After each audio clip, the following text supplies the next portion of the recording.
Latest episode দেখুন একদম add free.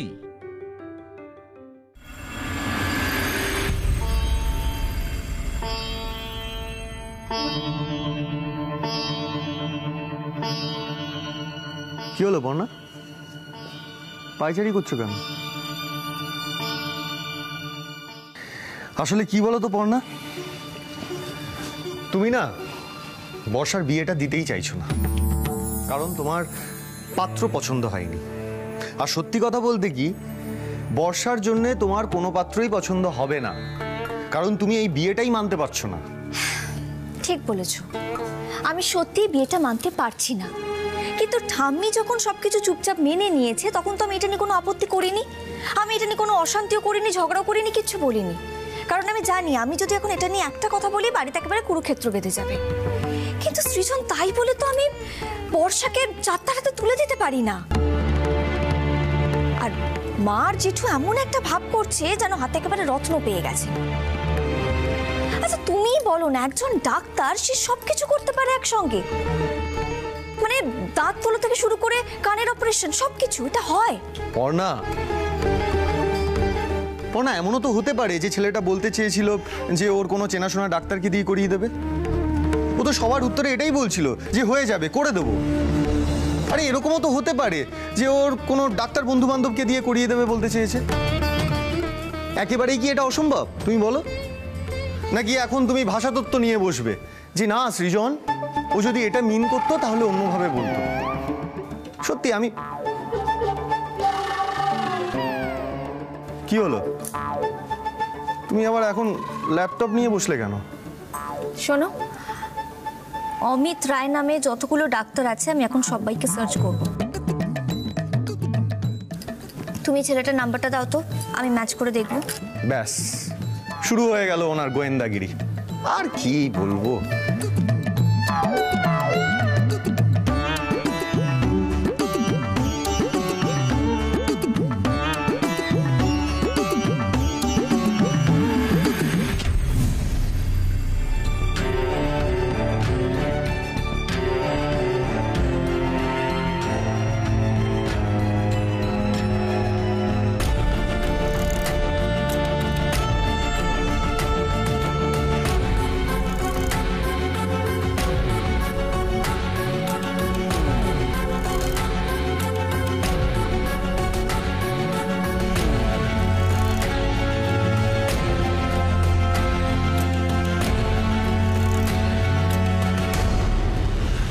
কি ব্যাপার চুপ মেরে গেলে যে একদম?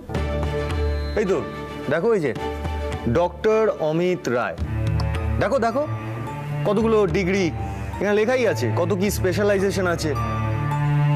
সত্যি এবারে বলো বলো এবার, সবটাতে সন্দেহ। পর্ণা দত্ত, আমি বলছি এখানে না তোমার সন্দেহ খাটছে না, বুঝতে পেরেছো? আমি বলছি পাত্র ভালোই, আর কাল গিয়ে দেখলে আরো নিশ্চিত হয়ে যাব আমরা। পর্ণা, আমি তোমাকে বলছি বর্ষা কিন্তু ভালো থাকবে, সুখী হবে, তুমি দেখো। না গো সৃজন, আমার মনটা না এখনো খুঁতখুত করছে, কিছু একটা মিস করে যাচ্ছি আমি।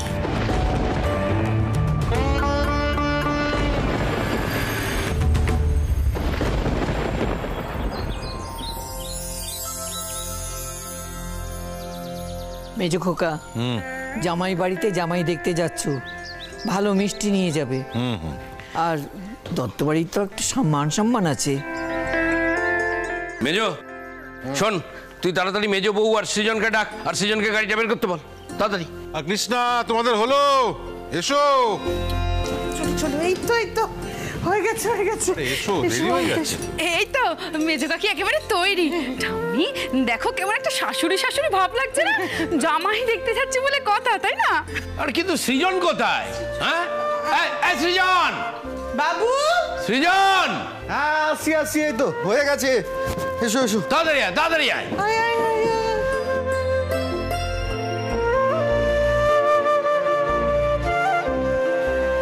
কি ব্যাপার কি তোমার? যেই আমরা বেরোচ্ছি অমনি তোমাকে বেরোতে হবে নাকি? সেজে গুজে চলে এলে, তা কোথায় যাওয়া হচ্ছে শুনি? মা পর্ণা আমাদের সঙ্গে যাচ্ছে। মানে আমরা বড়রা তো যাচ্ছি, হঠাৎ করে তুমি যাবে কেন? কই মৌমিতাও তো এখানে রয়েছে, ও তো যাওয়ার কথা ভাবছেন, তাহলে পর্ণা কেন যাবে? তোলো, আরে মাথায় তোলো। বাড়ির বউ, মেয়ের বৌদি, সে নাকি জামাই দেখতে যাচ্ছে। দেখটা মজা তো। শোনো না, যেতে চাইছে যাক না। হ্যাঁ রে মেজো, ও গেলে অসুবিধা কোথায়? না না বর্দি, ও হঠাৎ করে আগ বাড়িয়ে যাচ্ছে কেন আমি তো কিছুই বুঝতে পারছি না। ব্যাগরা দেওয়ার কোনো তাল আছে নিশ্চয়ই। মা, আমি ব্যাগরা কেন দিতে যাব? আমি শুধু বলছি বিয়ের আগে ভালো করে পাত্রটার একটু বিচার করে নিন আপনারা, ব্যাস। এই যে বিচার করার তুমি কে শুনি? আমি যাচ্ছি, আমাদের বর্ষার জেঠু যাচ্ছেন, বাবা যাচ্ছে, বর্ষার দাদাও আছে। তুমি কে গো বিচার করার? ঠাম্মি বলছি, আমি একেতে এই বিয়েটা কিন্তু করতে চাই না। তার উপর যদি বৌদি ভাই না যায়, আমি কিন্তু বলে দিচ্ছি আমি পালিয়ে যাবো।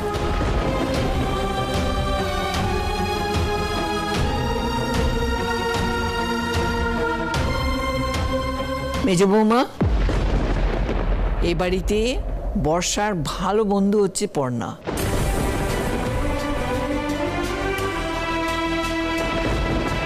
বর্ষা কিরকম বাড়িতে মানিয়ে নিতে পারবে সেটা ভালো বুঝবে পর্ণা।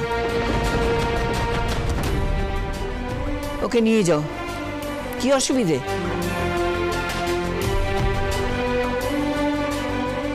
পর্ণা দিদি, তুমি যাবে। এদিকে শোনো, ভালো করে বাড়িটা দেখে শুনে এসো দিদি ভাই। আমি আমার নাতনিকে যার তার হাতে তুলে দেব না কিন্তু। ঠাম্মি, তুমি কোনো চিন্তা করো না, আমি মরে গেলেও বর্ষাকে ভুল জায়গায় বিয়ে দিতে দেব না।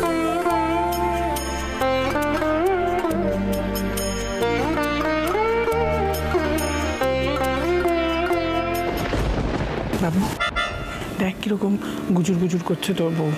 আমি বলছি শোনো, কিছু একটা ব্যাগরা দেবে এই বিয়েতে। আর ভালো লাগছে না বাবু আমার। মা, তুমি এত অস্থির কেন হচ্ছ? আরে দেখো, আমি বলছি পর্ণা ওখানে গিয়ে কিছু বলবে না। আর পর্ণা বর্ষার খারাপ চায় নাকি? সেটা কখনো সম্ভব? চলো তো, আমাদের অলরেডি অনেক দেরি হয়ে গেছে। বলছি যে চলো, দেরি হয়ে যাচ্ছে তো, এবার বেরোনো যাক।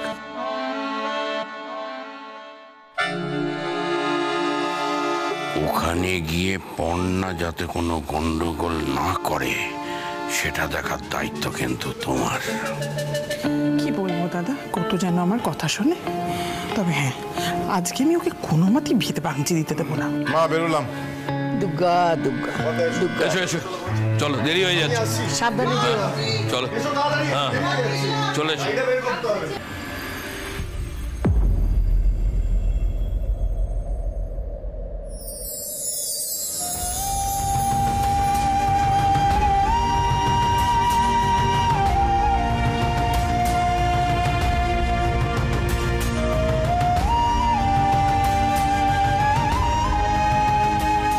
ভেবো না বর্ষা, তোমার বৌদি ভাই থাকতে তোমার সাথে কোনো অন্যায় হতে দেবে না।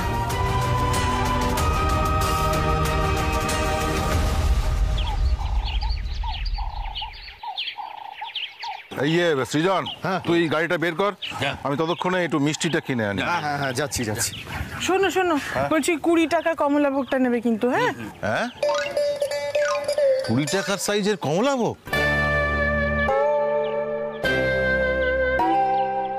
কৃষ্ণা, তোমার হলোটা কি?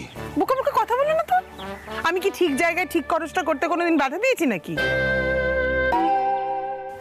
অদ্ভুত ব্যাপার, জামাই বাড়ি যাচ্ছি, অত বড় বিলেত ফেরত ডাক্তার, এত রকম লেখাপড়া, কত রকম রোগ সারাতে জানে, আমাদের ওখানে একটা সম্মান রাখার ব্যাপার হয়ে যাবে না? মা, একটা কথা বলবো? আপনি না আগে থেকে এত বাড়াবাড়ি করবেন না। আমরা কিন্তু কেউই এখনো ওদের সম্পর্কে বিশেষ কিছু জানি না।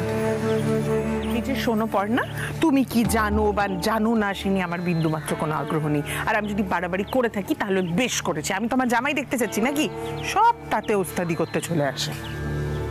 ওস্তাদি নয় মা, আমার সত্যি অনেকগুলো প্রশ্ন করার আছে।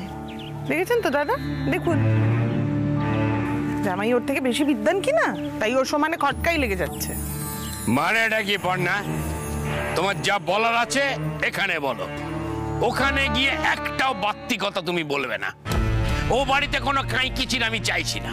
পাত্র কিন্তু আমি এনেছি, আমার মুখে চুনকালি লাগানো চলবে না। আমার যাতে কোনো রকম অপমান না হয় সেটা দেখা তোমার কাজ। ছি জেঠু, এটা আপনি কি বলছেন? আপনাকে কেন আমি অপমান করতে যাব? আপনি তো আমার গুরুজন হন, আর আপনার যাতে অপমান না হয় সেটা দেখাটা আমার দায়িত্ব। আপনি ভাববেন না জেঠু, আমি আপনার মুখে চুনকালি দেব না। ঠিক আছে ঠিক আছে, হয়তো এসে গেছে, চলো চলো চলো সবাই গাড়িতে ওঠো। চলো, দেরি হয়ে গেছে। পড়না ওঠো। ওঠো ওঠো। দেন মহারানী উঠুন আগে। চলো। কমলাভোগ পেয়েছো বাবা? হ্যাঁ হ্যাঁ হ্যাঁ, নিয়েছি। ওঠো কৃষ্ণা। ওর তাড়াতাড়ি তাড়াতাড়ি। আরে কৃষ্ণা, হ্যাঁ একটু সরে বসো, আমাকে তো বসতে হবে এখানে। সৃজন, তোর মাই তো সব জায়গা নিয়ে নিচ্ছে। আমি বলেছিলাম এত লোকজন নেওয়ার দরকার নেই, ছেলে ছেলে বউকে বাড়িতে রেখে আসি। সরে বসো, সরে বসো, আরে হয়ে যাবে, হয়ে যাবে। আরে মা, অনেক জায়গা আছে, আপনি সরে এসে বসুন না। এই হাড়ি আস্ত থাকলে হয়। চ চ চ। ঠিক করে বসো তো।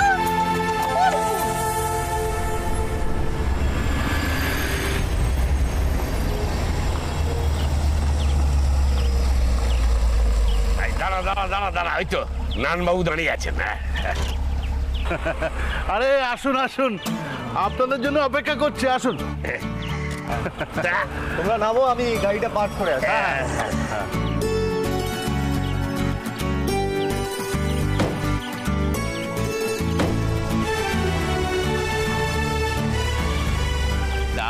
আপনি আবার গলির মোড়ে দাঁড়িয়ে আছেন কেন?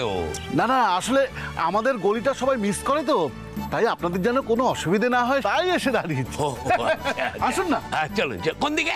এই তো এদিকে। বাবু দেখেছিস, দেখ কি সৌজন্য বোধ, দেখ একবার তোর বউকে চোখে আঙুল দিয়ে দেখিয়ে দে, যেন বর্ষাকে গিয়ে উল্টোপাল্টা কথা বলে কান্না ভাঙায়।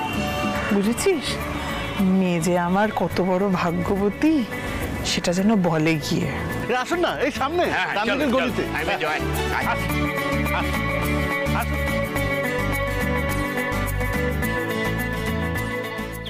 সৃজন, বাড়ির সবাই তো বিয়েটা দেওয়ার জন্য একেবারে উঠে পড়ে লেগেছে, কিন্তু আমার না কেমন যেন একটা অদ্ভুত লাগছে জানো। মানে সব কিছু এত ভালো, কোথাও কোনো খুঁত নেই, আর তার থেকেও বড় কথা, এক রাত্রের মধ্যে এত ভালো একটা পাত্র জোগাড় হয়ে গেল। না, সেই বারবার একই কথা, এক রাত্রের মধ্যে এক রাত্রের মধ্যে। একটু বন্ধ করো তো এসব বলা। আর জেঠু তো বললো যে ছেলেটিকে আগে থেকে চেনে। আমি মানছি আগে থেকে চেনে, কিন্তু তাও কেমন যেন একটা মনটা খচখচ করছে। যদিও আমি নেটে দেখলাম, কিন্তু একসঙ্গে এতগুলো ডিগ্রি কি করে সম্ভব বলো তো এটা? না গো, আমার না এটা বিশ্বাস করতে ভারী অদ্ভুত লাগছে যে ওই ছেলেটি ভালো। না, তুমি তো আমার কথা কোনো কালেই মানো না, কিন্তু আজকে অন্তত একটা দিন আমার কথাটা শোনো, অকারণ সন্দেহ করো না। আরে বাবা, সব থেকে বড় কথা, তুমি একটা জাস্ট অনুমান করছো, সব কিছু দেখে নাকি তোমার তোমার অদ্ভুত লাগছে। আরে অদ্ভুত লাগার কি আছে? এত খুঁতখুত করো না তো। দেখো, জোর করে মানুষকে ভুল ভাবাটা না বন্ধ করো। চলো, ওরা এগিয়ে গেছে, চলো।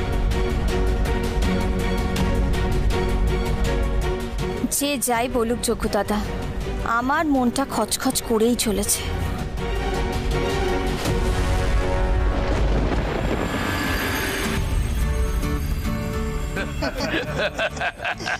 আরে না না, এ তো সামান্য জিনিস। অমিত বাবাকে দেবেন, ও তো অল্প বয়স ছেলে মানুষ, ও ঠিক খেয়ে নেবে। এ আমাদের উত্তরের মিষ্টি, খুব ভালো। কি গো বলো? উফ, ওর কথা আর বলবেন না। ওর তো 2-3 মিনিট অন্তর অন্তর রোগীদের ফোন আসছে। না মানে এমন একটা কাজ করি না।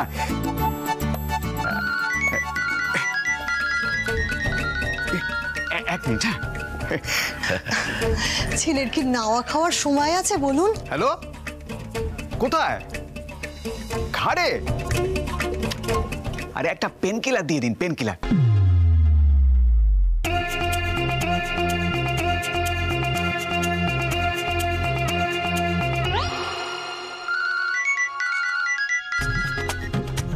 হ্যাঁ, পেশেন্টের নামটা বলুন।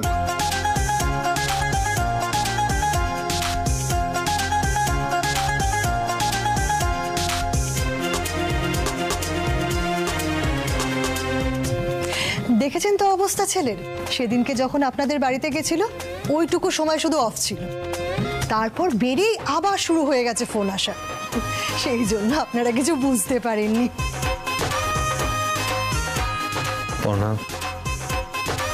এখানে কোনো ওস্তাদি নয়, চুপচাপ ঠান্ডা হয়ে থাকো, ঠিক আছে?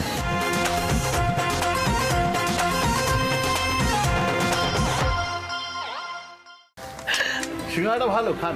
আচ্ছা, আরে হ্যাঁ, ব্যথাটা কমে যাবে। শোনো শোনো শোনো, তুমি একটা লাতা বিয়া দিয়ে দাও। খুব অদ্ভুত, ওষুধটার নাম এত চেনা চেনা লাগলো কেন?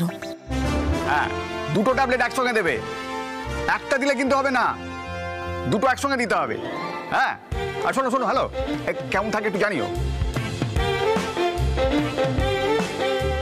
ঠিক আছে, রাখছি। সরি, মানে আসলে মানুষের প্রাণের দায়িত্ব নিয়ে নিয়েছি তো, তাই বুঝতেই পারছেন। সেই তো বাবা, সেই তো। তুমি তো দেখছি খুবই ব্যস্ত ডাক্তার। কিরে, তাই না বাবু? হবে না কেন? কতগুলো পাস দিয়েছে দেখতে হবে তো।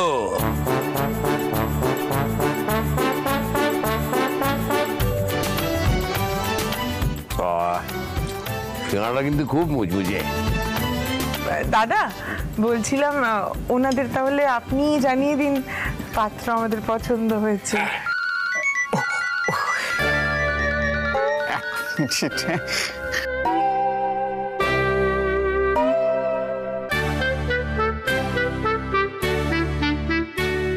মানেটা কি? হিরোর টুকরো ছেলে পছন্দ হবে না মানে?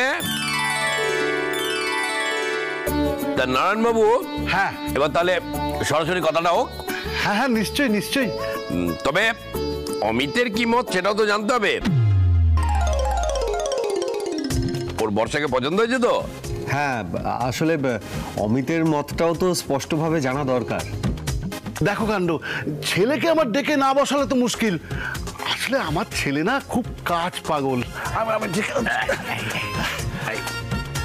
অমিত বলছি, অত বাড়াবাড়ি করিস না, ধরা পড়ে যাবি।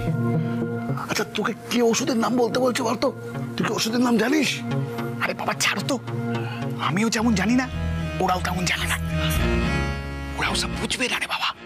হ্যাঁ, তুমি শোনো শোনো, তুই ওই দিকটা ম্যানেজ করো। আরে বাবা, আমাকে তো বোঝাতে হবে আমি কত বড় ডাক্তার।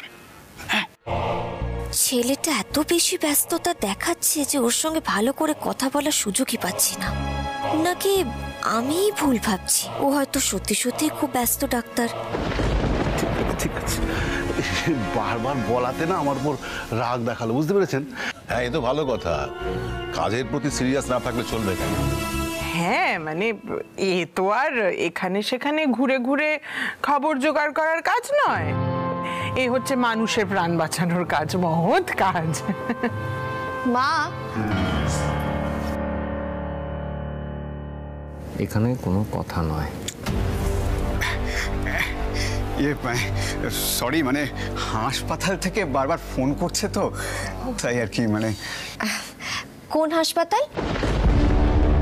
না মানে আপনি তো আমাদের বাড়িতে গিয়ে আগের দিন বললেন যে আপনার নাকি নিজস্ব ক্লিনিক আছে।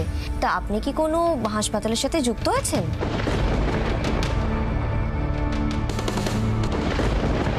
নির্ঘাত এই মহিলাই সাংবাদিক, মহা ধুরন্ধর দেখছি। এবার কি বলি? আচ্ছা, কি কি দরকার ওসব জেনে তোমার? আরে বাবা, বিভিন্ন হসপিটালে কাটাছেড়া করে নিশ্চয়ই, তাই না? হ্যাঁ জেঠু, যে কোনো বড় ডাক্তারকে সেটাই করতে হয়।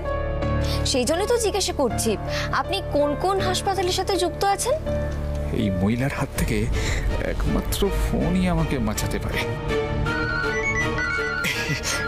এক মিনিট। হ্যাঁ, আরে স্ক্যান্ডিনেভিয়া ইঞ্জেকশন দিতে বলেছিলাম তো। আরে বাবা, ওটা অপারেশনের পর ভালো কাজ করে। হ্যাঁ। কি ইনজেকশন বললো? ভুল শুনলাম না তো? কি ইনজেকশন? এই কি হচ্ছেটা কি পড়না? তোমাকে কি সব জানতে হবে নাকি? কি করবে তুমি ডাক্তারির অত শত ব্যাপার স্যাপার জেনে? তুমি বুঝবে। যা হোক, অমিতের যদি বর্ষাকে পছন্দ হয়ে থাকে তাহলে দিদি আজকে কিন্তু বিয়ের তারিখটা আমি পাকা করে যাব। মাকে আটকাতেই হবে, কিন্তু কি করে আটকাবো? বাবাকে বলতে হবে। বাবা বলছি, মাকে একটু আটকান। মানে এত তাড়াহুড়োর কি আছে বলুন তো? সৃজন, আরে বাবা তুমি তো অন্তত মাকে কিছু বলো। অতি উত্তম প্রস্তাব। আজকেই বিয়ের তারিখটা আমরা পাকা করে যাবো। তা মেজো বউ, মাঝিটা এনেছো তো? না দাদা, আমি তো আনিনি। দিদি আপনার কাছে নিশ্চয়ই পাঁজি আছে, না থাকলে একটু আশেপাশের বাড়িতে দেখুন না, পেয়ে যাবেন। হ্যাঁ মানে সরি, মানে আমায় কিছু বলছিলেন? শোনো অমিত, আমরা পাকা কথাটা বলে যাচ্ছি। আসলে আমরা 4-5 দিনের মধ্যে যেটা ভালো দিন পাবো তার মধ্যেই বিয়েটা ছেড়ে ফেলবো। তোমাদের কোনো অসুবিধা নেই তো? আগে আমার একটু অসুবিধে আছে আর কি। কি অসুবিধা বাবা? তোমার কি আমার মেয়েকে পছন্দ হয়নি? না না, ওসব কিছু নয়। আসলে আমার ক্লিনিকটা তো ওই দক্ষিণ কলকাতায়, মানে আমি যত তাড়াতাড়ি সম্ভব উত্তর কলকাতায় আরেকটা চেম্বার খুলতে চাইছি। তার জন্য কিছু টাকা পয়সা আটকে আছে, তার জন্যই আর কি বিয়েটা করাটা একটু তাড়াতাড়ি মুশকিল হয়ে যাচ্ছে। হ্যাঁ হ্যাঁ, বলছিলাম কি যে ওই চেম্বারটা খোলার পরেই বিয়েটা হয়ে যেতে পারে।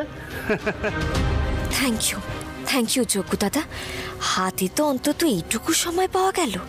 যদি কিছু মনে না করেন আপনারা, বাবা আমি কি একটা প্রশ্ন করতে পারি তোমায়, গুরুজন হয়ে? 100 বার বলুন না। তোমার ওই চেম্বার খুলতে কিরকম টাকা পয়সা লাগতে পারে? ওই 5 লাখ মতো পড়বে আর কি।